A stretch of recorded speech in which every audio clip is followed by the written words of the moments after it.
Hello traders, welcome back to P3। This is Rustam. जैसा कि आपको पता है, इस वीडियो के अंदर हम आपसे बात करेंगे बैंक निफ्टी और निफ्टी के एडवांस प्रेडिक्शन के बारे में और साथ में 5 स्टॉक्स के बारे में जिसमें कल आप ट्रेड कर सकते हैं। तो चलिए पहले बैंक निफ्टी से समझने का कोशिश करते हैं, कुछ सीखने का कोशिश करते हैं कि आज मार्केट में हमने कैसे काम किया है और आपको कल जो लेवल दिए थे उस पर आप कैसे काम किए होंगे। इन तमाम बातों पर चर्चा करेंगे, तो वीडियो के अंदर बने रहिए और सीखने का कोशिश करते रहिए।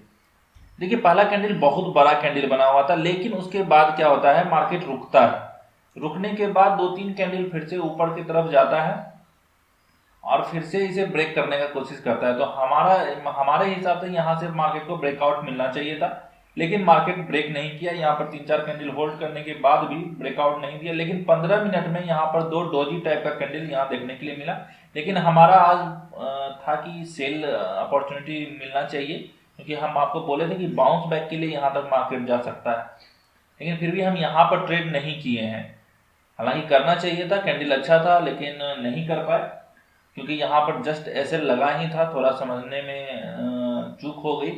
लेकिन उसके बाद क्या होता है, कल जो हमने आपसे कहा था कि मार्केट में इस लेवल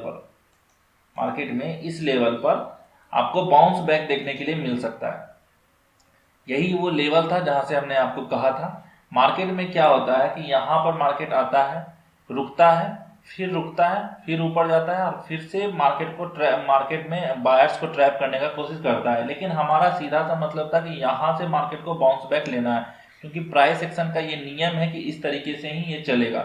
हाँ, अगर इसके ऊपर जाने का कोशिश करता, सस्टेन करता, कुछ देर रुकता, तो हम फिर कर सकते थे। देखिए बायर्स को कैसे ट्रैप, यहाँ पर सेलर्स को ट्रैप किया, तीन चार कैंडल रुक के नीचे गया, यहाँ पर भी बायर्स को ट्रैप करके वापस नीचे आया। यहाँ से हमने 110 पॉइंट का, यहाँ पर हमने 50 पॉइंट दिया भी था और यहाँ से हमने 110 पॉइंट लिया भी था।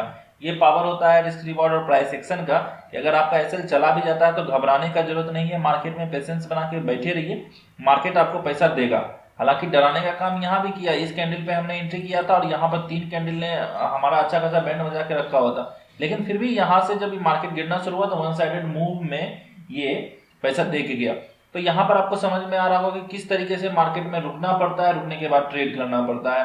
और उसके बाद हम यहाँ पर क्यों बुक किए, इसका रीजन था कि यहाँ से ही मार्केट एक शार्प बाइंग दिखाया था। तो ये हमें समझ में आ गया था कि अगर इसके नीचे नहीं जा पा रहा है तो मार्केट इसके नीचे आज नहीं जाएगा, हो सकता है कि ये रुके यहाँ। और वही हुआ, पूरा दिन यहाँ पे मार्केट फंसा के सभी को रखा हुआ है। जो यहाँ से बाइंग किया होगा, जो यहाँ से सेलिंग किया होगा, दोनों कंडीशन में सबका बैंड बजा होगा। तो ऐसे मार्केट में क्या होता है कि जब आपको दोनों साइड का मूव मिल जाए तो ऐसे मार्केट को वोलेटाइल मार्केट कहते हैं, तो ऐसे मार्केट में रुक जाना चाहिए। इससे बेहतर है कि आप ऐसे मार्केट में रुक जाइए। यही मार्केट अगर चलते रहता नीचे की साइड तो कोई दिक्कत नहीं था, लेकिन मार्केट एक शार्प बाइंग दिखा के शार्प सेलिंग भी दिखा दिया। तो यहाँ पर आपको समझ में आ रहा होगा कि समझने के लिए साइकोलॉजी कितना जरूरी है मार्केट का। तो थोड़ा सा वेट करना जरूरी होता है, धैर्य रखना जरूरी होता है, क्योंकि ट्रेडर के लिए धैर्य बहुत जरूरी है, नहीं तो आप ट्रेड नहीं कर पाइएगा। तो चलिए अब हम बात करते हैं कल का लेवल। कल के लेवल पे कैसे काम कर सकते हैं, किस तरीके से हमें समझना है मार्केट को।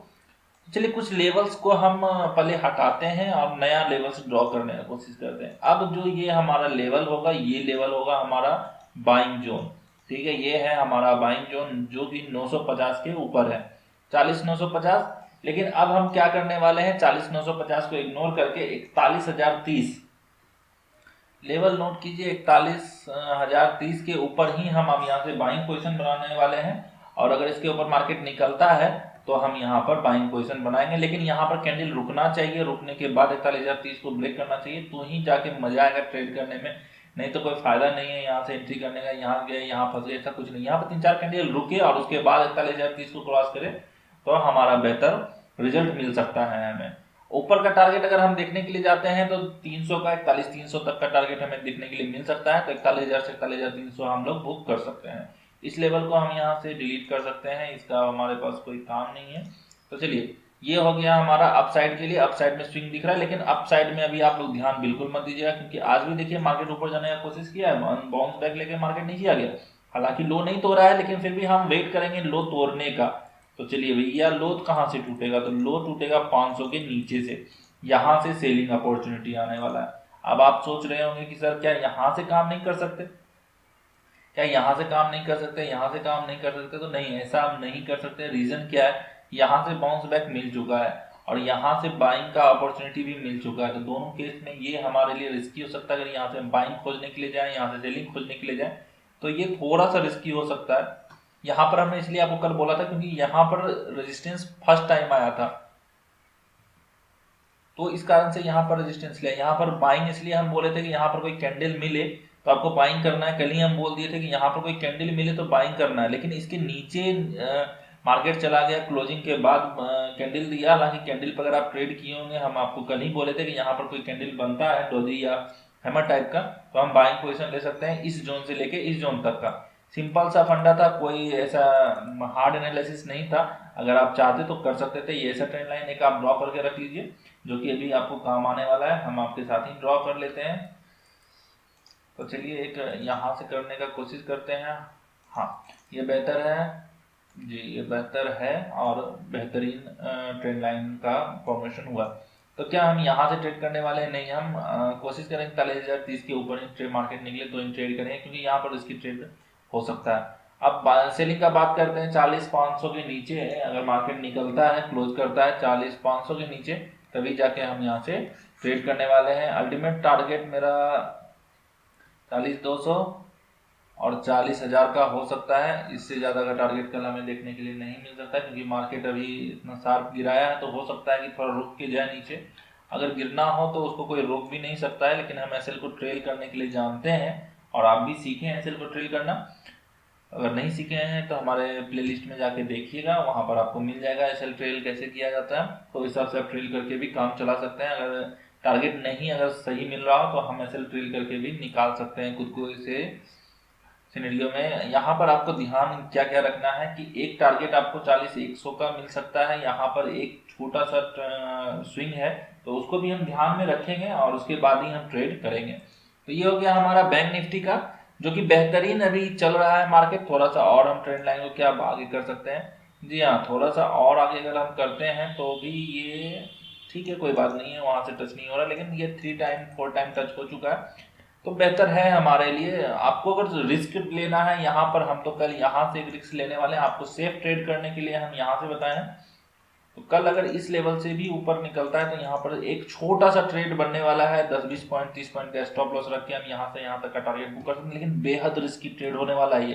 तो ध्यान से ट्रेड कीजिएगा, थोड़ा सा संभल के ट्रेड कीजिएगा, बेहतर रिजल्ट मिलेगा। चलिए अब हम निफ्टी की ओर चलते हैं। निफ्टी में समझने का कोशिश करते हैं कि निफ्टी में कैसे काम करना था, निफ्टी में क्या क्या आज हुआ है, इन तमाम बातों पर चर्चा करेंगे। तो इसको भी देखिए, निफ्टी को भी देखने का कोशिश करेंगे। आपको ये पता है कि निफ्टी में थोड़ा सा तो मूवमेंट आज देखने के लिए थोड़ा गड़बड़ मिला है। प्राइस एक्शन के अनुसार से ये थोड़ा सा ट्रिकी था, समझने के लिए थोड़ा सा वक्त लगा इसको भी। हालांकि यहाँ से जब मार्केट ऊपर के लिए जाता है और यहाँ से फिर बाउंस बैक लेता है, उसी टाइम यहाँ पर बैंक निफ्टी भी फंसा हुआ था और ये भी फंसा हुआ था, तो इस कारण से इसमें सेलिंग देखने के लिए भी हमें मिला। लेकिन हालांकि एक स्टॉप लॉस हमारा बैंक निफ्टी में लग चुका था मॉर्निंग टाइम में, और ये भी बार बार डे लो को ब्रेक किए जा रहा था, तो थोड़ा सा था हमारा कि नीचे जा सकता है मार्केट, और नीचे गया भी। लेकिन हालांकि एसएल तो एसएल होता है, प्रॉपर एसएल देके निकलना पड़ता है मार्केट से। तो यहाँ पर जब यहाँ पर सेल आया तो हमने निफ्टी में कोई सेल नहीं किया है। हम अपने टेलीग्राम चैनल पे भी हमने सिर्फ बैंक निफ्टी का ही दिया था, क्योंकि इसमें कोई क्लियर मूव हमें दिख नहीं रहा था। हालांकि ये टारगेट था, बेहतरीन टारगेट था, ये मिल सकता था यहाँ से यहाँ तक का, लेकिन बैंक निफ्टी में ऑलरेडी ट्रेड चल रहा था, तो इसलिए यहाँ पर निफ्टी का ट्रेड हमने नहीं किया है। अब हम एनालिसिस का बात करें कि एनालिसिस में क्या कर सकते हैं। 17,900 के ऊपर हम बाइंग ढूंढने जा रहे हैं। 17,900 के ऊपर यहाँ से ये ट्रेंड लाइन ब्रेकआउट देगी। यहाँ से मल्टीपल टाइम सपोर्ट था, फिर ये सपोर्ट लिया, फिर यहाँ पर सपोर्ट लिया और रेजिस्टेंस लिया। अगर इसके ऊपर निकलने का कोशिश करेगा तो हम बाइंग अपॉर्चुनिटी बनाएंगे। कंडीशन होगा 15 मिनट का एक क्लोजिंग, ध्यान रखिएगा 15 मिनट का एक क्लोजिंग, क्योंकि ट्रेंड चेंज होना है यहाँ से, और एक बेहतरीन ट्रेंड लाइन का फॉर्मेशन दिख रहा है यहाँ पर निफ्टी में, तो ट्रेंड चेंज होने वाला है। तो यहाँ से अगर नीचे आता है मार्केट तो हम सेलिंग अपॉर्चुनिटी के लिए जाएंगे। नीचे का लेवल आपको पता है 17,800 का लेवल है, 800 के नीचे क्लोजिंग चाहिए अपने को। अगर 800 के नीचे क्लोजिंग देता है तभी जाके हम यहाँ से करेंगे। मतलब ये 100 पॉइंट का रेंज जो है हमारे लिए नो ट्रेडिंग जोन होने वाला है। तो यहाँ से अगर ऊपर निकलता है तो अच्छा खासा मूव मिल सकता है ऊपर के लिए, और यहाँ से अगर नीचे निकल जाता है तो फिर हम सेलिंग साइड जा सकते हैं, क्योंकि यहाँ पर मल्टीपल टाइम यहाँ पर कहानी हो चुका है पहले भी। और यहाँ पिछले लो को भी ब्रेक करके खड़ा है, तो 17,800 के नीचे अगर मार्केट क्लोज कर देता है तो हम नीचे के लिए जाएंगे। और टारगेट बहुत छोटा छोटा टारगेट आपको मिलने वाला है, जैसे 17,800 को ब्रेक करता है तो 17,720 के आसपास का आपको टारगेट मिलने वाला है। 720 को ब्रेक करता है तो थोड़ा सा शार्प सेलिंग देखने के लिए मिल सकता है, लेकिन 17,720 भी ब्रेक होना चाहिए। एसएल को ट्रेल कीजिएगा, जैसे ही 800 से 720 आए एसएल को कॉस्ट टू कॉस्ट करके या क्वांटिटी बुक करके हम आगे के लिए जा सकते हैं। इन तमाम बातों पर नजर रखना है आपको, तभी जाके आप एक अच्छा ट्रेडर बन सकते हैं। तो चलिए, ये हो गया हमारा निफ्टी का एनालिसिस, जो कि सिंपल एनालिसिस था, प्राइस एक्शन का एनालिसिस था। अब हम बात करते हैं 5 स्टॉक्स के बारे में जिसमें कल आपको ट्रेड करना है। पहला स्टॉक है हमारे पास डिक्सॉन का। डिक्सॉन में बेहतरीन एनालिसिस है। रीजन क्या है, याद है आपको, हम पहले भी एक बार डिक्सॉन दे चुके थे बाइंग के लिए, जो कि बेहतरीन चला था। तो आज हम यहाँ फिर से बाइंग लेके आए हैं। रीजन क्या है कि जब ये बाइंग यहाँ से ये लेवल ब्रेक किया था, इसी लेवल पे बार बार आके सपोर्ट ले रहा है मार्केट। तो अगर 2736 के ऊपर मार्केट निकले तो हमें बाइंग पोजिशन इसमें देखना है।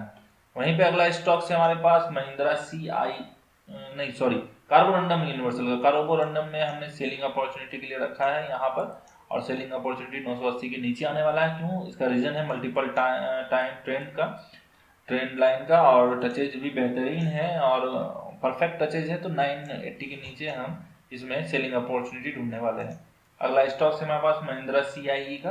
तो महिंद्रा सीआईई में हम यहाँ से सेलिंग अपॉर्चुनिटी ढूंढने वाले हैं। 388 के नीचे हम यहाँ पर सेलिंग अपॉर्चुनिटी ढूंढने वाले हैं। रीजन आपको दिख रहा होगा, यहाँ मल्टीपल टाइम सपोर्ट ले चुका है। कल यहाँ से अगर टूटता है तो हम सेल करेंगे। विप्रो, अगला स्टॉक है हमारे पास विप्रो का। विप्रो 402 के नीचे, 402 के नीचे विप्रो को हमें सेल करना है। तो लेवल अच्छा है, मल्टीपल टाइम टचेज है, और वो ट्रेंड लाइन को ब्रेक कर चुका है। अब स्विंग ब्रेक करना बाकी है। तो 402 के नीचे हम यहाँ पर सेलिंग अपॉर्चुनिटी ढूंढने जाने वाले हैं। ठीक है, तो इसमें आप विप्रो में सेल अपॉर्चुनिटी करना है आपको।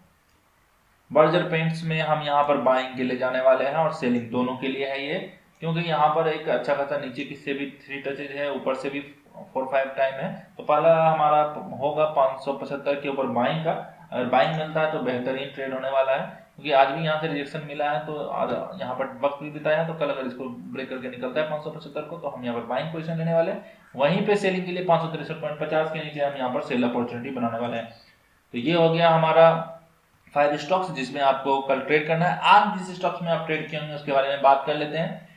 पहला इंडिया मार्ट, इसको हम कल के लिए रखने वाले हैं क्योंकि हमारा लेवल ब्रेक नहीं हुआ। इंडिया मार्ट बेहतरीन स्टॉक है, और यहाँ पर आज आपको दिख रहा होगा कि यहाँ पर ये मल्टीपल टाइम टचेज और सपोर्ट का कॉम्बिनेशन हो चुका है, तो इसको हम कल के लिए रखने वाले हैं।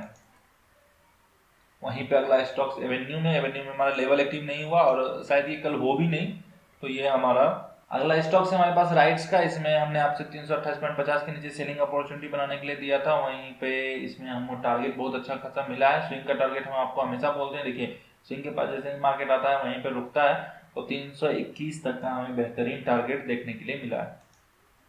वहीं पे अगला स्टॉक्स था टाटा केमिकल्स का। टाटा केमिकल्स में हालांकि लेट से हमें ब्रेकआउट देखने के लिए मिला। अगर आप ट्रेड किए होंगे तो प्रॉफिट आपको मिला होगा, लेकिन 2 बजे के बाद ब्रेकआउट का कोई मतलब नहीं होता, तो इसलिए हमारा ये ट्रेड हमारे हिसाब से नहीं चला। हाँ, इसमें कल आप ट्रेड कर सकते हैं, कैसे वो हम आपको भी बता दे रहे हैं। कल अगर मार्केट यहाँ पर आता है, कोई रिवर्सल साइन देता है इस लेवल के पास, टाटा केमिकल्स में इस लेवल के पास कोई रिवर्सल साइन देता है, तो हम यहाँ से सेलिंग अपॉर्चुनिटी ढूंढने वाले हैं। तो इसमें आपको ट्रेड करना है, तो ये भी हमारे कल के लिए रहेगा। कल हम आपको इसको समझाएंगे कैसे इसमें ट्रेड बनेगा। गुजरात नर्मदा में हमारा कोई लेवल एक्टिव नहीं हुआ, तो ये भी हमारा ट्रेड नहीं बना और इसमें कल बन भी नहीं सकता है। तो ये था हमारा स्टॉक जिसमें आज आप ट्रेड किए होंगे, जिसमें आप ट्रेड किए होंगे उसमें आपको प्रॉफिट जरूर मिला होगा।